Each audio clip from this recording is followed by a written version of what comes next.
One of the greatest drivers of all time. Greatest driver in Formula One history. In Formula One, there are exits.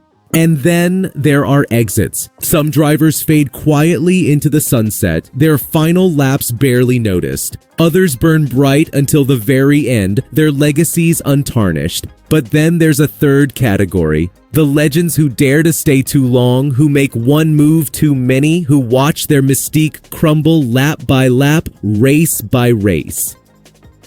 Michael Schumacher returned from retirement in 2010, joining Mercedes at 41 years old. 7 world championships on his resume, nothing left to prove. Yet for 3 years, he struggled, overshadowed by a younger teammate unable to recapture his magic. Now, Lewis Hamilton, also a 7-time world champion, is heading to Ferrari at age 40. The parallels are impossible to ignore. The question everyone's asking, is Lewis heading for a Schumacher-like exit? Today, we're diving deep into the surprising similarities between these two titans of the sport and asking whether Hamilton can avoid the fate that befell his greatest rival. Let's start with the most obvious parallel, the late career team switch. With Michael Schumacher, now you're back. When Schumacher announced his return to F1 in 2010, the world was shocked. He'd been retired for 3 years, living comfortably as a legend, but the lure of Mercedes, a manufacturer returning to F1 with serious ambitions, proved irresistible.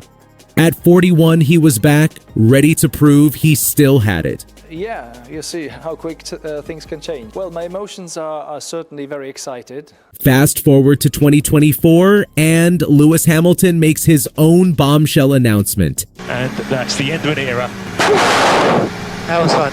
He's leaving Mercedes after 12 years together, 6 championships, countless victories, to join Ferrari at 40 years old. On paper, both moves made sense. Schumacher wanted to help build Mercedes into a winning team. Hamilton wants to fulfill a childhood dream of racing in red for the sport's most iconic team. Both arrived as saviors, as the final piece of the puzzle. But here's where it gets interesting. Both men were making these moves from positions of decline, not dominance. Schumacher's final Ferrari years, 2005 and 2006, had already shown cracks. He was still competitive, but the car wasn't delivering championships. His retirement in 2006 felt well-timed. Coming back 3 years later, that was the gamble. Hamilton's situation mirrors this eerily. His last world championship came in 2020. Since then, Mercedes fell from grace. 2020 car was a disaster. 2023 showed improvement, but no wins until the final race. And 2024, while Hamilton did win at Silverstone and Spa, George Russell has been right there with him. Both champions made their moves not from the mountaintop, but from the valley, hoping the next team would carry them back to glory. Both were chasing something: legacy, redemption, that one last title. But, as we'll see, wanting it isn't enough when the machinery isn't there. Here's the brutal truth about Formula One. It doesn't matter how talented you are if your car isn't fast enough. Michael Schumacher learned this the hard way at Mercedes. From 2010 to 2012, he was driving for a team that simply wasn't ready. The car was midfield at best. While Red Bull dominated with Sebastian Vettel winning 3 straight championships, Schumacher was scrapping for points finishes. In 3 seasons, he managed just 1 podium, a 3rd place at Valencia in 2012, 1 podium in 58 races. For a 7-time world champion, it was heartbreaking to watch. Now, Hamilton hasn't had it quite that bad at Mercedes recently. The team that dominated from 2014 to 2021 hit a wall when the new technical regulations came in for 2022. That porpoising car bouncing down the straights left both Hamilton and Russell struggling. Mercedes went from winners to also rans almost overnight. And while 2023 and 2024 showed improvement, race wins returned, podiums became regular, Mercedes never seriously challenged for the championship. Red Bull's dominance, then McLaren's rise, kept the silver arrows at bay. Hamilton has spent the last 3 years doing what Schumacher did at Mercedes, extracting everything possible from machinery that just isn't championship caliber. Fighting for 3rd, 4th, 5th places when you're used to fighting for wins. It wears on you. The difference? Hamilton is making his move to Ferrari before it gets worse. Schumacher was already in the struggle. But the question remains, will Ferrari's car be any better? They've shown flashes of brilliance, race wins here and there, but consistency has eluded them. Title challenges have evaporated by mid-season. If Ferrari can't give Hamilton a championship car in 2026, we could see history repeating itself in the cruelest way. But even with a difficult car, a true legend should still have the edge over their teammate, right? Wrong. And this is where the Hamilton-Schumacher parallel becomes truly uncomfortable. Nico Rosberg systematically dismantled Michael Schumacher's reputation from 2010 to 2012. Across 3 seasons, Rosberg outqualified Schumacher 44 times to 14. He outscored him in the championship every single year.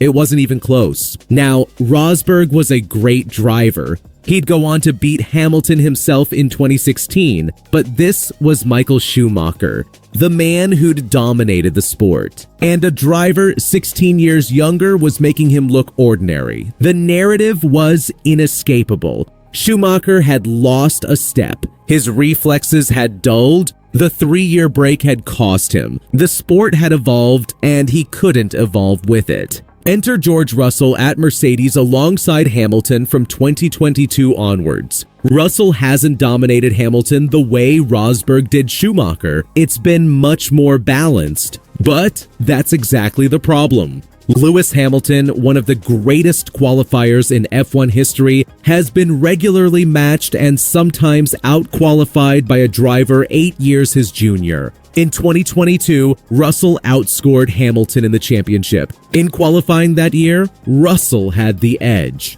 2023 and 2024 have been closer, more even, with Hamilton showing flashes of his vintage brilliance. But the consistency isn't always there. And this is before we even mention Charles Leclerc waiting for him at Ferrari. Leclerc is one of the fastest drivers on the grid, a generational talent in his prime at 27 years old. If Russell has been able to match Hamilton, what will Leclerc do? Will we see a repeat of Rosberg-Schumacher, where the younger driver consistently has the upper hand? Hamilton has to hope not. Because nothing damages a legend's legacy quite like being beaten by their own teammate week after week, race after race. Here's the thing about being a 7-time world champion. Anything less than perfection feels like failure. Schumacher felt this acutely at Mercedes. Every retirement, every midfield finish, every time Rosberg beat him sparked the same questions.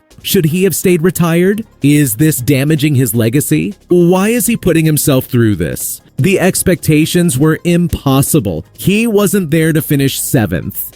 He was there to win, to dominate, to be Schumacher. When he couldn't deliver, the world noticed. Hamilton faces the exact same burden. After winning 6 championships with Mercedes, after the dominance of the hybrid era, after going toe-to-toe with Max Verstappen in 2021, fans expect titles. They expect Hamilton to will Ferrari to championships through sheer force of talent. But what if he can't? What if Ferrari's organizational issues persist? What if Leclerc is faster? What if, at 40 and then 41, Hamilton simply can't extract those final tenths that separate champions from also-rans? The media scrutiny will be relentless. Every mistake magnified, every qualifying defeat analyzed. The narrative of decline will grow louder with each passing race. Schumacher never escaped that narrative during his Mercedes years. It followed him to retirement, again in 2012. The comeback was seen as a mistake, a blemish on an otherwise perfect career. Hamilton risks the same fate. The move to Ferrari could be remembered as romantic but futile, the dream that became a nightmare. So, is Lewis Hamilton heading for a Schumacher-like exit? The parallels are undeniable. Late career moves, struggling machinery, younger teammates, impossible expectations. Both men are gambling their legacies on one final shot at glory with a legendary team. But there are crucial differences. Hamilton hasn't taken time away from the sport. Ferrari is more competitive than Mercedes was in 2010. And Lewis showed in 2024 that he can still win when given the right car. Michael Schumacher's Mercedes return didn't work out, but it also paved the way for Mercedes' domination that Hamilton himself would benefit from. Schumacher helped build something special, even if he never got to fully enjoy it. Maybe that's Hamilton's fate at Ferrari. Maybe he'll help set the foundation for their next championship era, even if he's not the one to deliver it. Or maybe, just maybe, he'll defy Father Time one more time and add an 8th title in Ferrari red. The next few years will answer that question. But one thing's for sure, we're watching history unfold, and whether it ends in glory or heartbreak, Lewis Hamilton's Ferrari chapter will be talked about for decades. Because legends don't do quiet exits, they go down swinging, and we wouldn't want it any other way.